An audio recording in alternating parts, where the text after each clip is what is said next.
Hello everyone, welcome back. I'm doing another Sims 4 speed build for you today here on my channel. Also, I must inform you that I have received some of the packs featured here for free via the EA Creator Network, but only a few of them. Most of the content that I have for The Sims 4 I purchased myself because I absolutely adore this game. So today I am building you a cotton candy colored starter farm.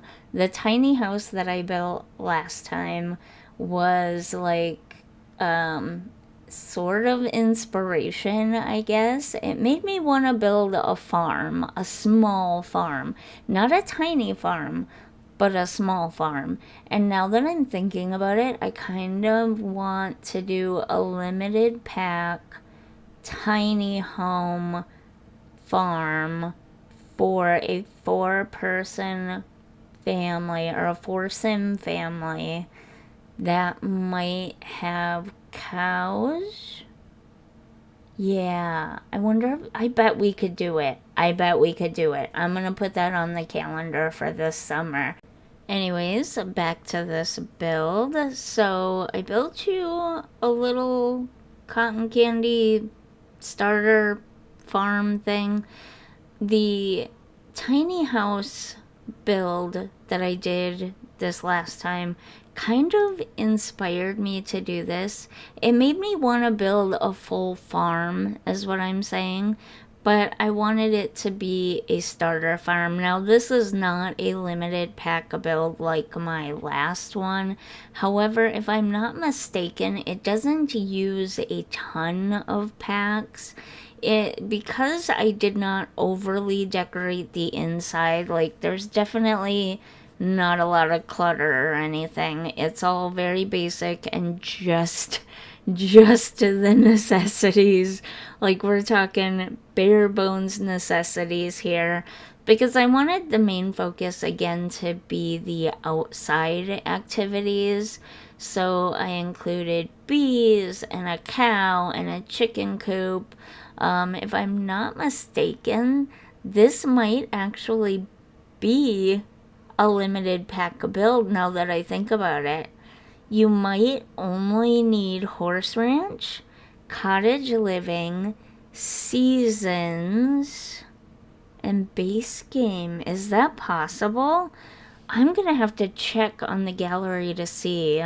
Okay, well, never mind. Apparently you have to actually load up the game and go into the gallery in the game. You can't do it from the web gallery. That's annoying. I wish they had that information available on the web gallery. That would be helpful. But anyways, I'm fairly certain that I mostly used just those 3 packs. Horse ranch, cottage living, seasons. What else did I say? And obviously the base game. I don't know. You know, it might actually be a limited pack build after all. It should say in the gallery though. So if you bring up the game and go to my gallery page, JSim_Lady, you should be able to see, and it might be a limited pack build after all. I don't have time to check right now because it's already 10 o'clock my time. I won't be able to do my weekly live stream this week. It's Memorial Weekend and we got things we kind of have to do, I guess you could say. But also my daughter has not been has not been feeling well this week. She's been very under the weather, and I've been doing the bare minimum here on YouTube this week because of that mainly, but also I really thought they were going to release the new roadmap this week, and so I was kind of keeping everything open and free for that, and it didn't happen, which was fine. I needed the little bit more of a relaxed, not too overly scheduled week to help take care of my daughter anyways. So, oh my god, my phone. I'm sorry if it keeps doing that. I have restarted this voiceover like 5 times just solely because my phone keeps going off. I loathe the iPhone. I am very much not able to contain myself on this. I can't wait to go back to Android because I loathe the iPhone and the limited options it has for muting notifications and stuff. You either turn the entirety. No, you can't. You cannot turn notifications and phone call sounds down. You can only mute media sounds. That's it. That's what the problem is that you can't mute different sounds to different extents. You know what I mean? On my Android, you had an option to mute everything, or the option to mute notifications and phone calls, or mute media. On this, the only option you get on this iPhone, the only option you get is to mute media, and that's it. Notifications still continue to come through, and oh, it's so annoying. The only way to stop that is to turn on Do Not Disturb, which has to be scheduled and all this other kind of stuff, and it's like, oh my god. Okay, well, moving on. We have well established that I hate iPhones. Anyways, back to my builds. So when I was doing that front porch and I did that cutout into the house, making an extra tile wide space part of the porch, I realized that it did not incorporate that one tile wide space into the rest of the porch. Even though visually it looks like it's part of the porch, the game actually thinks it's a separate room. And so as you saw, I went back and I expanded more or less that single separate room into actually being the full porch. The reason I bring this up is because I'm realizing now that I do that a lot in my builds. I make cutouts or bump outs or whatever, and a lot of times the game keeps them separated, those little spaces that you create, separated as their own individual rooms. And my theory is that even though there are no walls or anything, because it's a separate individual room, that's what causes routing issues. So sometimes my Sims seem like they're really dumb and they can't get between furniture places.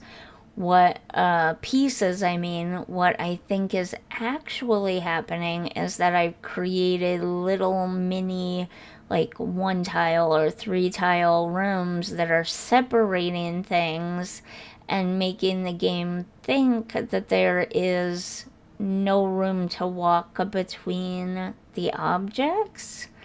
And I'm basically confusing the routing system. I'm hoping, fingers crossed, because I did test this a lot, I'm hoping that me expanding that little 1 tile space to make it part of the porch, the whole full porch as one space now, it won't cause any routing issues. And I did notice in that last build that I made, the tiny home build, that my sim was way smarter than any of my sims have ever been in the past. No routing issues, no getting stuck in between objects, and the only thing I can think of now is that is the reason, because I made sure that none of those rooms were cut off in that way. Now, obviously, I can't be 100% sure that it's not my Sims and it is me creating the issues, but that seems like the likely culprit, because very few other people have that issue, but very few other people build in the weird sort of way that I build. So that's all I can think of.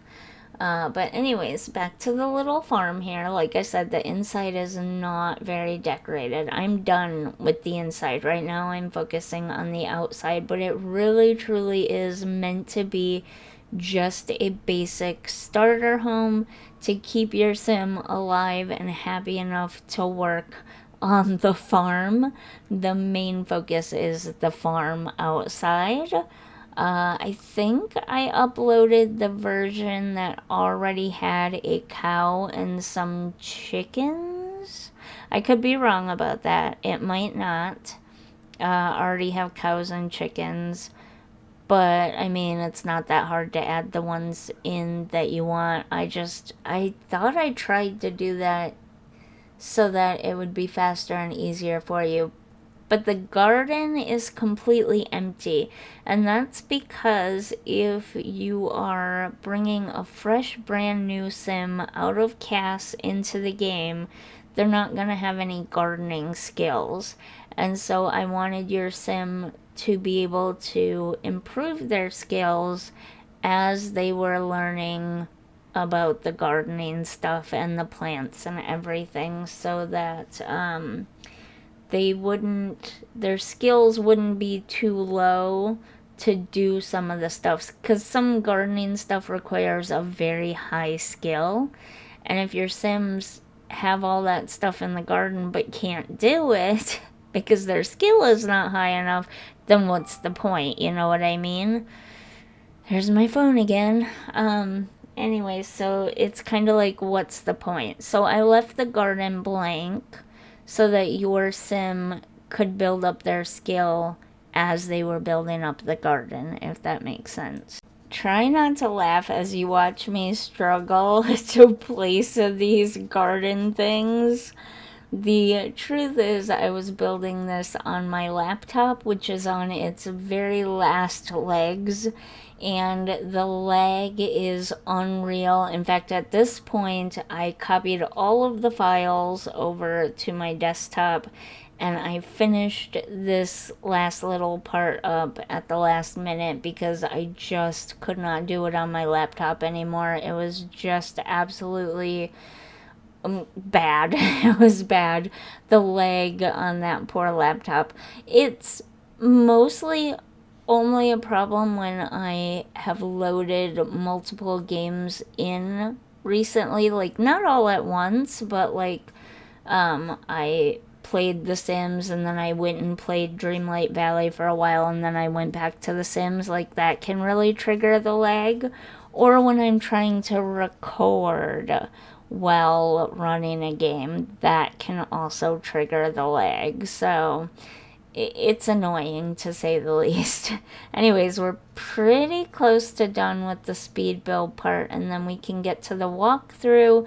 As we transition from the speed build to the walkthrough, I do want to mention that the tiny house inspired this farm build, but this pink and blue farm build has inspired me to follow in the footsteps of Griffey and Lunar Sims and maybe try to do the solid color challenge using all the colors, you know, a whole red house and a whole blue house and a whole pink house. So I might start that this summer too.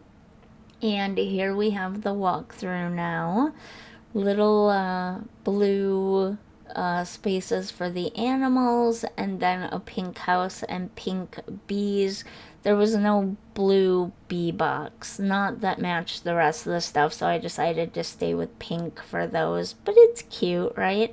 I tried to stay with all blue and pink for everything to keep that cotton candy cuteness going.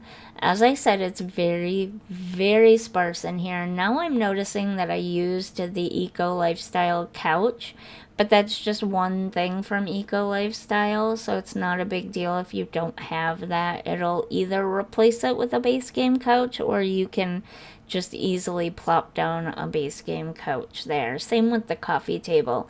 Like I said, the inside of the house is purposely sparse. It's so you can expand and add more stuff as time goes on, but it's mainly so that it's cheap, because the outside is where it's really at. The cows, the chickens, and the garden space. So, if you enjoyed this build, if you're enjoying my channel, don't forget to like and subscribe, and I'll see you in the next one. Bye!